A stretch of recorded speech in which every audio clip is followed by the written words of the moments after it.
No vídeo de hoje, vamos ver sobre e se o Brasil fosse dividido em dois: solução ou colapso nacional. Olá, seja bem-vindo ao Curioso Saber. Aqui você aprende sobre ciência, história, tecnologia, natureza e grandes curiosidades do mundo de um jeito simples e envolvente. Curta, comente, inscreva-se no canal e vamos para o vídeo de hoje. E se amanhã o Brasil deixasse de existir como conhecemos? Imagine uma linha cortando o país em dois, separando regiões, economias, culturas, histórias e ressentimentos. Para alguns, isso seria uma libertação. Para outros, seria o começo de um desastre. A pergunta incomoda, porque mexe com algo profundo. O Brasil é realmente uma nação unida ou apenas um território enorme, tentando funcionar como um só país? Quando alguém fala em separar o Brasil, não está falando apenas de mapa. Está falando de dinheiro, poder, identidade, preconceito e medo. A ideia costuma aparecer em momentos de crise. Quando a economia aperta, quando a política radicaliza, quando uma região sente que paga mais do que recebe, a separação vira fantasia de solução. O discurso parece simples: dividir para cada lado cuidar de si. Mas países não são empresas que fecham uma filial problemática. Um país carrega fronteiras, dívidas, rios, energia, estradas, portos, forças armadas, comércio interno e milhões de pessoas misturadas por família, trabalho e história. O argumento mais provocativo é econômico. Muita gente diz que algumas regiões sustentam o país, enquanto outras apenas recebem. Esse discurso gera engajamento porque parece direto, mas é perigoso quando vira simplificação. O Brasil tem concentração econômica regional, sim. O Sudeste concentra uma fatia enorme do PIB, enquanto o Norte e Nordeste enfrentam desigualdades históricas mais profundas. Mas produção econômica não nasce isolada. Ela depende de mercado consumidor, energia, comida, mão de obra, logística e recursos espalhados pelo território inteiro. O problema é que a divisão não apagaria a desigualdade. Ela apenas mudaria de endereço. Dentro de um novo país do Sul ou do Sudeste, ainda haveria periferias, cidades pobres, estados dependentes e disputas por recursos. Dentro de um novo país do Norte ou Nordeste, também haveria centros ricos, regiões estratégicas e desigualdades internas. Separar o mapa não separa automaticamente os problemas. Muitas vezes, só cria governos menores tentando administrar conflitos antigos com menos escala e menos proteção. Existe também uma camada incômoda: o preconceito regional. Muitos discursos separatistas não falam apenas de eficiência, falam com desprezo. Tratam milhões de brasileiros como peso, atraso ou problema. Esse é o ponto em que a provocação deixa de ser debate e começa a revelar ressentimento. O Brasil tem falhas gigantescas, mas nenhuma região é moralmente superior à outra.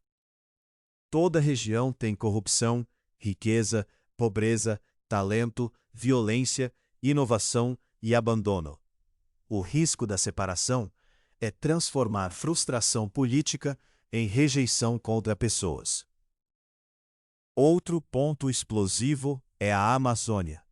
Em qualquer cenário de divisão, a pergunta seria inevitável: quem ficaria com a maior floresta tropical do planeta?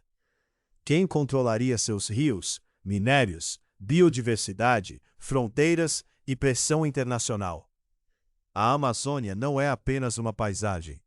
É ativo estratégico, ambiental, econômico e geopolítico. Um Brasil fragmentado poderia ficar mais vulnerável a disputas externas, pressão estrangeira e conflitos internos por território. Separar o país talvez não aumentasse a soberania. O Centro-Oeste também mudaria completamente a conversa. O agronegócio brasileiro depende de terra, tecnologia, crédito, logística, exportação e acesso a portos. Se o país fosse dividido, novas fronteiras internas poderiam criar tarifas, burocracia, disputa por ferrovias, estradas e escoamento de produção. Aquilo que hoje já é difícil poderia virar um tabuleiro diplomático. O Brasil é problemático, mas seu tamanho também é parte da sua força. Um mercado continental dá peso político e econômico que países menores talvez não teriam. Há ainda o obstáculo jurídico. O Brasil é uma federação, e a forma federativa do Estado é protegida como cláusula pétrea pela Constituição. Isso significa que não é algo simples de alterar por vontade política momentânea. Separar o país não seria como aprovar uma lei comum. Seria uma ruptura profunda da ordem constitucional. Na prática, qualquer tentativa real abriria uma crise institucional gigantesca, com impacto em eleições, forças armadas, dívida pública, moeda, cidadania e tratados internacionais. Mesmo que fosse possível, a divisão criaria perguntas quase impossíveis. Quem herdaria a dívida pública? Como ficariam aposentadorias, bancos, universidades federais, empresas estatais e bases militares?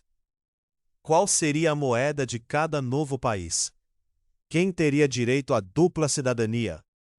Como dividir reservas internacionais, embaixadas, contratos, petróleo, rios e infraestrutura? A ideia pode parecer simples em comentário de internet, mas na vida real seria uma negociação longa, cara e potencialmente caótica. Mas existe uma verdade desconfortável por trás dessa discussão. Muita gente só considera dividir o Brasil porque não se sente representada por ele. O Pacto Federativo parece distante. Brasília parece distante. A população sente que paga imposto demais e recebe serviço de menos. O problema talvez não seja o tamanho do país, mas a incapacidade de governar com eficiência, responsabilidade e respeito às diferenças regionais. Talvez a pergunta certa não seja como separar o Brasil, mas como impedir que tantos brasileiros queiram se separar dele. No fim, dividir o Brasil é uma ideia poderosa, porque parece resolver tudo com um corte no mapa. Mas países não sangram apenas nas fronteiras. Eles sangram na desigualdade, na corrupção, no abandono e no desprezo entre seus próprios cidadãos. Talvez um Brasil dividido não fosse mais justo, nem mais rico, nem mais livre. Talvez fosse apenas menor, mais frágil e igualmente desigual. Mas a pergunta continua provocando: se o Brasil fosse dividido amanhã, sua região ficaria melhor ou descobriria que dependia muito mais das outras do que imaginava? Obrigado pela sua atenção até aqui.